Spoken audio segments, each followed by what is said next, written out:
सातवें दिन मरना है, तक्षक सर्प डसेगा। आप सब बुद्धिमान हैं, सोच करके देखें, आठवें दिन कौन मरता है? जो भी मरता है दुनिया में सात ही दिन में मरता है। रविवार, सोमवार, मंगलवार, बुधवार, बृहस्पतिवार, शुक्रवार, शनिवार। आठवां दिन किसी के लिए नहीं होता। जो भी मरना है, जिसको भी मरना है दुनिया में, सात ही दिन में मरते हैं। राजा परीक्षित को सर्प डसेगा, ये साप मिला है, परंतु सबको काल रूपी सर्प डसने के लिए बैठा है। ये समय जो है काल समय, ये सर्प है। किसी भी समय किसी को डस सकता है। हर समय व्यक्ति को सावधान रहना चाहिए। दूसरी बात ये है,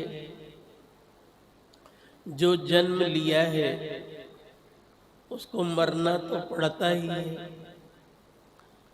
इसके लिए प्रयत्न की जरूरत नहीं है। कुत्ता, गधा, घोड़ा, बिल्ली, सियार, वो भी मरते हैं। आपको भी सबको मरना ही पड़ता है। तो आप में और पशुओं में अंतर क्या है? जन्म लेना पशु भी जानता है, जन्म लेता है। आप भी पेट भरना जानते हो, पशु भी पेट भरना जानता है। आप बाल बच्चे पैदा करते हो, कुत्ता, बिल्ली, गधा भी बाल बच्चे पैदा करते हैं। आप जितने काम करते हो सब काम पशु करते हैं।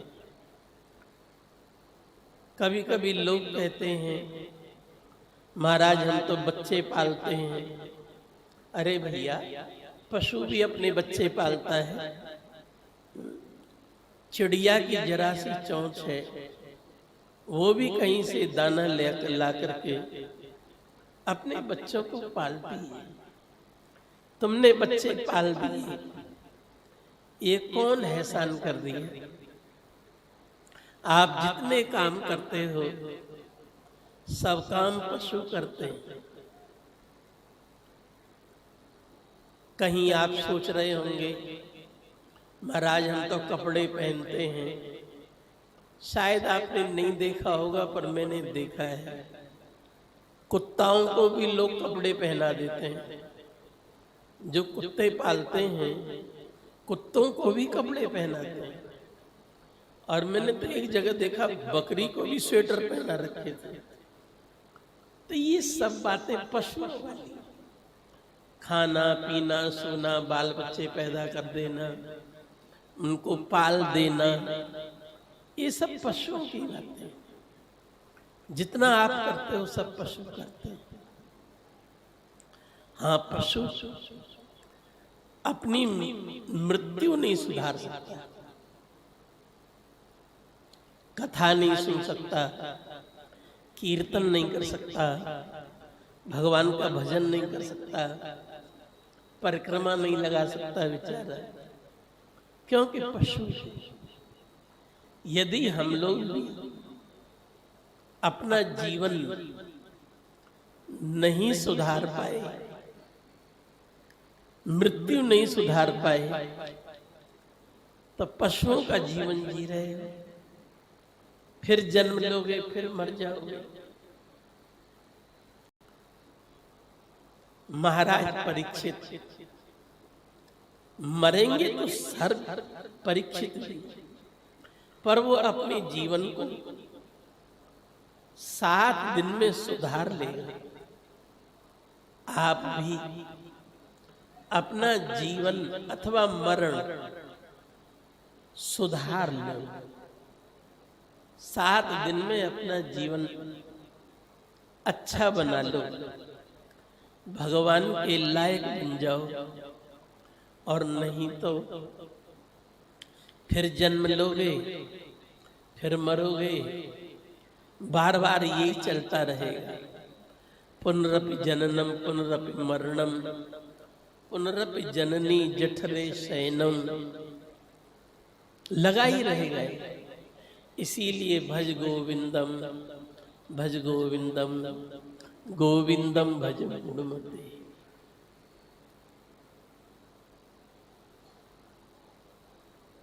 किराए के कमरे बदलते रहेंगे। अभी इस शरीर में हो, ये छूट जाएगा, कुत्ता बिल्ली गधा घोड़ा का फिर कोई शरीर मिल जाएगा, मनुष्य का ही शरीर मिल जाएगा, कोई बात नहीं। आखिर में कमरे खाली करने पड़ेंगे। ये किराए के कमरे हैं, शरीर से किराए के कमरे में रह रहे हो, एक दिन ये खाली करना पड़ेगा।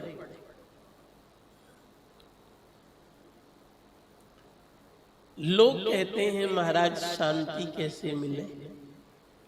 आप सब पढ़े लिखे हो, समझदार हो, किराए के कमरों में कहीं शांति मिलती है? ये किराए के कमरे हैं। अपना कमरा होता तो खाली नहीं करना, परंतु किराए के कमरे हैं, एक दिन खाली करने पड़ेंगे। और ये मत सोचो बुढ़ापा आएगा तभी कमरा खाली करना है। जवानों के कमरे खाली हो जाते हैं, उनको शरीर छोड़ना पड़ता है। इसीलिए जो है आज ही अभी विचार करके भागवत जी की कथा सुन करके अपनी भावना बना ली। क्या भावना? किराए के कमरों में बहुत दिन रह चुके, गधा घोड़ा कुत्ता बिल्ली बहुत बार बन चुके, मरने के बाद फिर कोई पशु का शरीर मिल जाएगा। पर जब सब किराए के कमरे हैं तो शांति कैसे मिलेगी? किराए के कमरों में शांति तो मिलती नहीं। मालिक कुछ ना कुछ बोलता ही रहेगा। आपने यहाँ पानी गिरा दिया, आपने यहाँ पर बच्चे बहुत उद्यम मचाते हैं, बहुत तेज बोलते हैं, आपके मेहमान बहुत आते हैं, मालिक कुछ ना कुछ बोलता ही रहेगा। इसीलिए कथा सुनने का यही मतलब है, क्या? कि हम अपने घर पहुंच जाएं। इस बार भगवान की कृपा हुई है, मनुष्य शरीर मिला है, हम अपना घर ढूंढ सकते हैं। हमारा घर कौन सा है? किराए के कमरे में नहीं है। ये अभी निश्चित कर लो कि अब हमको दोबारा इस शरीरों में नहीं आना है। किराए के कमरों में कभी शांति मिलती नहीं। कभी कभी लोग बिचारी में कहता हूं, कहते हैं नहीं भगवान का धाम नहीं, हम तो दोबारा जन्म चाहते हैं कि फिर भक्ति करें। मेरे प्यारे बंधु, आप कितने भोले हो। दोबारा जन्म लोगे तो क्या ये वाली बुद्धि रहेगी? जो आज विचार है दूसरे जन्म में कैसे वो विचार रहेंगे? इसीलिए जो भी कुछ सोचना है ये मत सोचो मरने के बाद भक्ति करेंगे दूसरे जन्म में। अरे दूसरे जन्म को किसने देखा है? अजामिल जो है ब्राह्मण था, किंतु वो भी दुराचारी पापाचारी हो गया, शराबी कबाबी हो गया। अर्थात इसी जन्म में भगवान की प्राप्ति करना है। भगवान की प्राप्ति माने अपना निजी घर, वही हमारा निजी घर है। आप सब नारायण के अंश हो, और हम अपने घर कैसे पहुंच जाएं? अब किराए के कमरों में न रहना पड़े। 9 बातें हैं। फिर तुम किराए के घर में नहीं, फिर तुम अपने घर में रहो। 9 बातें हैं, ज्यादा बात भी नहीं। भागवत में 9 बातें बताई गई हैं। श्रवणम, कथा सुनो। प्रारंभ यहां से होता है। प्रयत्न करके कथा सुनो। बिना श्रवण किए भक्ति का प्रारंभ नहीं होता। पहले कथा सुनो, ये पहली सीढ़ी, और बार बार सुनो। कोई बात आज समझ में नहीं आ रही, दोबारा फिर आ जाए। जीवन भर भगवान की कथा में समय लगाओ, जिससे तुम्हारे विचार शुद्ध हो जाए, विचार बदल जाए। कथा श्रवण करो। ये नहीं कि हमने तो एक बार सुन ली, अब दोबारा सुन के क्या करेंगे। नहीं नहीं, अधिक से अधिक समय भगवान की कथा में लगाओ। जब सुन लो कोई महापुरुष आए हैं, तो सब काम छोड़ के कथा सुनो। भगवान की पूजा सेवा भी छोड़ के पहले कथा सुनो।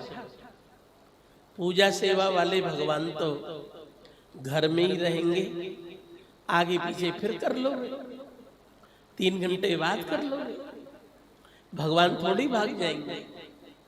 पर संत महापुरुष तो फिर न मालूम कभी मिलेंगे कि नहीं मिलेंगे। इसीलिए अधिक से अधिक समय भगवान की कथा में समय लगा लो। ये प्रारंभ है मृत्यु को सुधारने का। श्रवण, इसीलिए परीक्षित कथा श्रवण कर रहा है। सुनने से ही जीवन बदला है।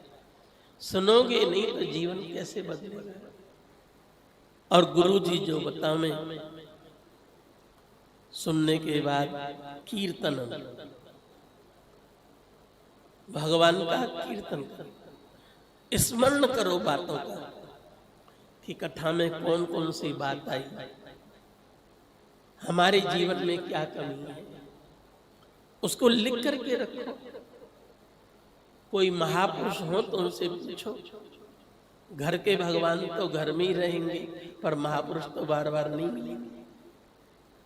उनसे पूछो, महाराज हम क्या क्या।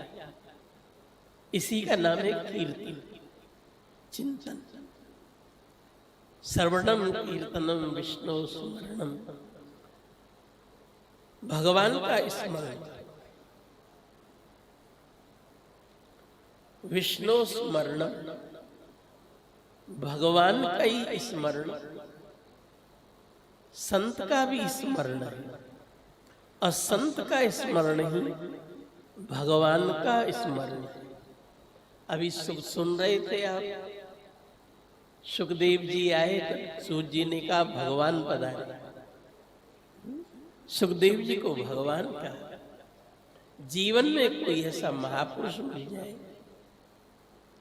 जिसका जीवन भक्तिमय परायण हो, तो बस अपने आप ही भगवान की प्राप्ति हो जाती है। भक्त, महापुरुष और भगवान, उनमें अंतर नहीं। भक्ति, भक्त, भगवंत, गुरु, चतुर नाम बपु एक। इनके पद वंदन किए, ना से विघ्न अनेक। जीवन में कोई महापुरुष मिल जाए जो हमको सही बात बता दे, तो बस अपना घर पाने में देरी नहीं लगी। और रही बस संसार की बातें, ये तो कभी पूरी नहीं हुई। आज ये है, कल फिर और कोई जरूरत, दूसरी चीज चाहिए, फिर तीसरी चीज चाहिए। आज बच्चा नहीं हो रहा है, बच्चा चाहिए, फिर समस्या समाधान थोड़ी हो गया। फिर महाराज जी बच्चा पढ़ नहीं रहा है, फिर महाराज जी नौकरी नहीं लग रही है, फिर महाराज जी इसकी शादी नहीं हो रही है। हाँ? कोई अंत तो है नहीं इन बातों। इसलिए भैया इसी में बुद्धिमानी है कि अपना हम मरण सुधार लें, अपने को सुधार लो, सब सुधर जाएगा। विष्णु स्मरणम पाद सेवनम, भगवान का चरणामृत नियम से ले। बिना भगवान का चरणामृत लिए भोजन मत करो। जीवन में कुछ नियम धारण करो, सरल है भगवत प्राप्ति। कथा श्रवण से प्रारंभ, श्रवणम कीर्तनम विष्णु स्मरणम पाद सेवनम अर्चनम। भगवान को रुपया मत चढ़ाओ भले, पर तुलसी अर्पण करो। अर्चनम वंदनम, भगवान की स्तुति रोज कुछ न कुछ। सक्षम, भगवान को अपना समझो, पराया मत समझो।